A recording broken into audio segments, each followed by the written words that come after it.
Assalamualaikum warahmatullahi wabarakatuh. Perkenalkan, nama saya Gito Mulyo Enggit Bagus Satria dari S1 Teknik Mesin Fakultas Teknik Universitas Tidar. Di sini saya akan sedikit menjelaskan tentang tugas yang diberikan kepada saya untuk menjelaskan materi tentang metrologi industri oleh dosen pengampu Pak Iwan Taufik. Nah, pertama-tama saya akan menjelaskan apa itu metrologi. Metrologi yaitu ilmu pengukuran besaran teknik. Metrologi mencakup 3 hal utama, yaitu pertama, penetapan definisi satuan-satuan ukuran yang diterima secara internasional. Yang kedua, perwujudan satuan-satuan ukuran berdasarkan metode-metode ilmiah. Yang ketiga, penetapan rantai ketelusuran dengan menentukan dan merekam nilai akurasi suatu pengukuran dan penyebarluasan pengetahuan tersebut. Metrologi industri mempunyai nama lain metrologi geometrik, yaitu merupakan ilmu dan teknologi untuk melakukan pengukuran karakteristik geometri suatu produk, komponen mesin atau peralatan dengan alat dan cara yang benar. Yang kedua, mengolah data pengukuran sehingga analisis datanya menghasilkan harga yang dianggap sebagai yang paling dekat dengan geometri sesungguhnya dari objek ukur yang bersangkutan. Fungsi metrologi geometrik untuk mengukur apakah karakteristik geometrik masih memenuhi spesifik geometrik, yaitu acuan yang berupa toleransi geometrik. Klasifikasi metrologi geometrik. Ada beberapa klasifikasi dalam metrologi geometrik. Yang pertama, klasifikasi alat ukur menurut sifatnya.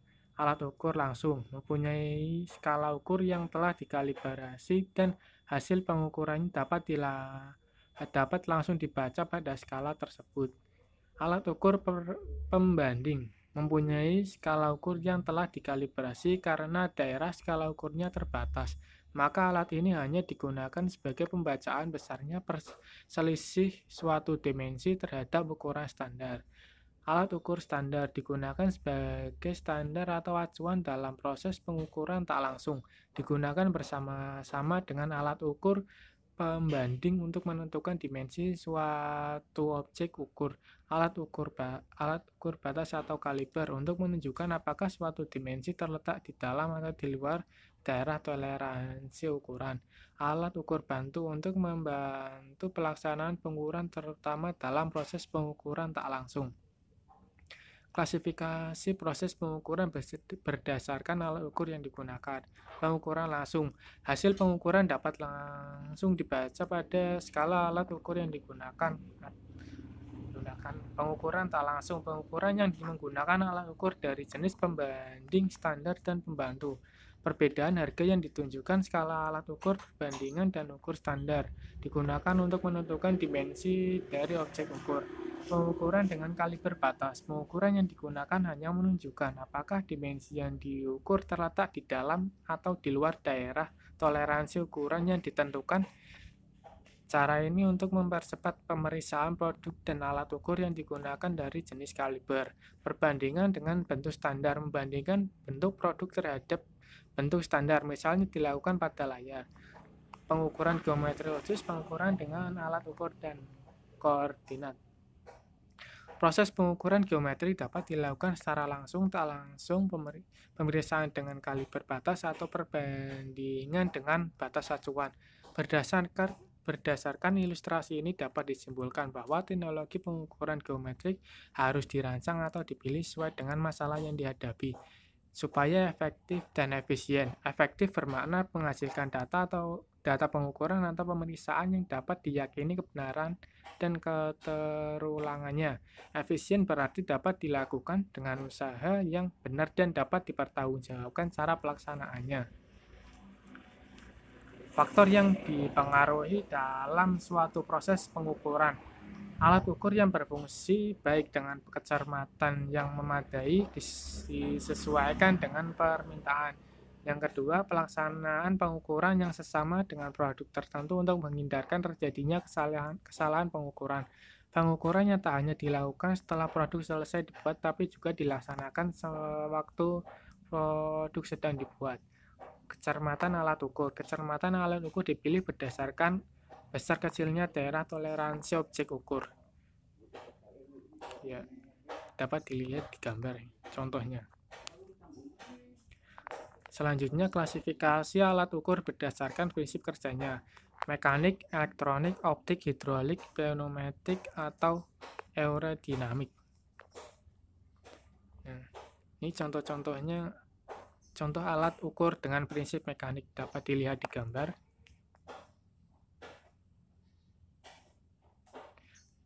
Selanjutnya, alat ukur dengan prinsip mekanik atau kinematik. Mikrometer merupakan alat ukur dengan pengubahan prinsip mekanik atau kinematik.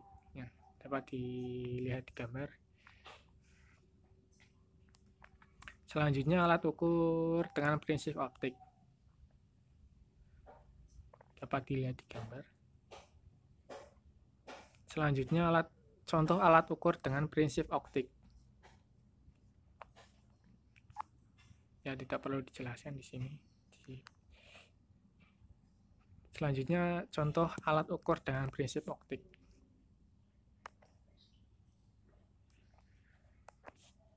Konstruksi umum alat ukur. Terdapat 3 komponen alat ukur, yaitu sensor, pengubah, petunjuk, atau pencatat. Sensor adalah peraba dari alat ukur, yaitu yang menghubungkan alat ukur dengan benda ukur. Contoh, sensor mekanik ujung-ujung kontak dari mikrometer, kedua lengan dari Mr. Inksut. Sensor optik sistem lensa, sistem pneumatik poros dengan lubang-lubang kecil di mana udara tekan mengalir.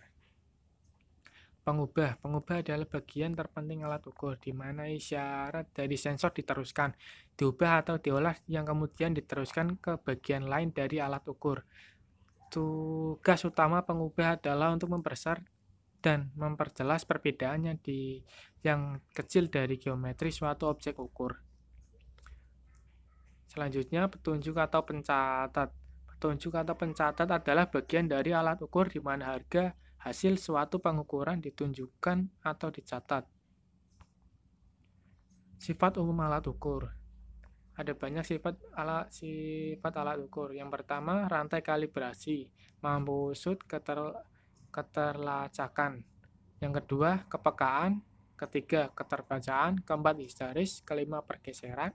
Keenam, kestabilan 0. Ketujuh, pengembangan. Kedelapan, kepasifan. Dan yang terakhir, kecermatan. Elemen pengukuran. Yang pertama itu benda ukur, alat ukur, pengukur atau pengamat. Ketelitian adalah kemampuan proses pengukuran untuk menunjukkan harga yang sebenarnya. Ketepatan adalah kemampuan proses pengukuran untuk menunjukkan hasil yang sama dari pengukuran yang dilakukan berulang dan identik. Kesalahan atau penyimpangan dalam proses pengukuran. Penyimpangan adalah perbedaan antara harga yang ditunjukkan alat ukur dengan harga yang dianggap benar. Faktor-faktor penyebab proses pengukuran menjadi tidak teliti dan tidak tepat adalah faktor alat ukur, faktor benda ukur, faktor posisi pengukuran, faktor lingkungan, dan faktor pengukur. Toleransi. Nah, standar ISO Part 1, Base of Tolerance Deviation and Fits, serta ISO Part 2, Table of Standard Tolerance Grade and Limit, adalah merupakan dasar bagi penggunaan toleransi dan kesesuaian yang diikuti banyak perusahaan dan perancang sampai saat ini. Toleransi ukuran adalah perbedaan ukuran kontrol limit UCL dan batas bawah antara kedua harga batas di mana ukuran atau jarak permukaan atau batas geometri komponen harus terletak. Dapat dilihat di gambar ya. Cara penulisan toleransi ukuran atau dimensi. Toleransi dituliskan di gambar kerja dengan cara tertentu sesuai dengan standar yang diikuti, ASME atau ISO. Toleransi bisa ditulis dengan beberapa cara. Yang pertama, ditulis menggunakan ukuran dasar dan penyimpangan yang diizinkan. Kedua, menggunakan ukuran dasar dan simbol huruf dan angka sesuai dengan standar ISO, misal 45H7, 45H kecil 7, 30H7, atau K6. Beberapa istilah perlu dipahami untuk penerapan standar ISO, ya. Standar ISO tersebut di atas. Untuk setiap komponen perlu didefinisikan ukuran dasar, daerah toleransi, dan penyimpangan. Ukuran dasar adalah ukuran atau dimensi benda yang dituliskan dalam bidang bulat. Daerah toleransi adalah daerah utama, harga batas atas, dan harga batas bawah. Penyimpangan adalah jarak antara ukuran dasar dan ukuran sebenarnya. Pada penulisan toleransi, ada dua hal yang harus ditetapkan, yaitu posisi daerah toleransi terhadap garis nol ditetapkan sebagai suatu fungsi ukuran dasar. Penyimpangan ini dinyatakan dengan simbol satu huruf, untuk beberapa hal dua huruf. Huruf kapital untuk lubang dan huruf kecil untuk poros. Toleransi harganya atau besarnya ditetapkan sebagai suatu fungsi ukuran dasar. Simbol yang dipakai untuk menyatakan besarnya toleransi adalah suatu angka, sering disebut angka kualitas. Contoh 45G7 artinya suatu poros dengan ukuran dasar 45 mm. Posisi daerah toleransi atau penyimpangan mengikuti aturan kode G serta besar atau harga toleransinya menuruti aturan kode angka 7. Catatan, kode G7 ini mempunyai makna lebih jauh, yaitu jika lubang pasangan dirancang menuruti sistem sesuai berbasis lubang akan terjadi sesuai longgar. Bisa diputar atau digeser, tetapi tidak bisa dengan kecepatan putaran tinggi. Poros tersebut cukup dibubut, tetapi perlu dilakukan secara seksama. Dimensi perlu dikontrol dengan komparator sebab untuk ukuran dasar 45 mm dengan kualitas 7, toleransinya hanya 25 mm. Apabila komponen dirakit, penulisan suatu sesuai dilakukan dengan menyatakan ukuran dasarnya yang kemudian diikuti dengan penulisan simbol toleransi dari masing-masing komponen yang bersangkutan. Simbol lubang dituliskan terlebih dahulu. H845, H8 atau G7 atau 45H8 sampai G7 atau 45 garis miring G7. Artinya untuk ukuran dasar 45 mm, lubang dengan penyimpangan H berkualitas toleransi 8 berpasangan dengan poros dengan penyimpangan berkualitas toleransi 7. Untuk simbol penyimpangan digunakan huruf abjad kecuali I, L, O, G, dan W. Huruf ini menyatakan penyimpangan minimum absolut terhadap garis nol.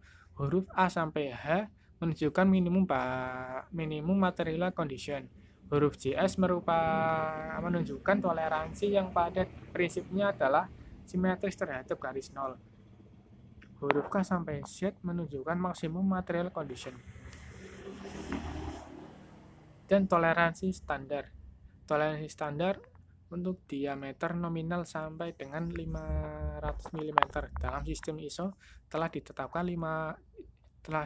20 kelas toleransi yang dinamakan toleransi standar, yaitu mulai dari IT01, IT0, IT1 sampai dengan IT18. Untuk kualitas 5 sampai 16, harga dari toleransi standar dapat dihitung dengan menggunakan suatu toleransi tolerance unit, yaitu I sama dengan 0,45 akar pangkat 3 D plus 0,001 D, di mana I satuan toleransi dalam meter, D diameter nominal dalam milimeter. Catatan, rumus dibuat berdasarkan kenyataan bahwa untuk suatu kondisi permesinan yang tertentu, maka hubungan antara kesalahan pembuatan dengan diameter benda kerja dapat dianggap merupakan suatu fungsi probabilis. Harga D merupakan rata-rata geometris dari diameter minimum D1 dan diameter maksimum D2 pada setiap tingkat D diameter. Nah, mungkin sekian dari saya yang bisa saya sampaikan. Semoga video ini bisa bermanfaat. Dan yang terakhir, wassalamualaikum warahmatullahi wabarakatuh.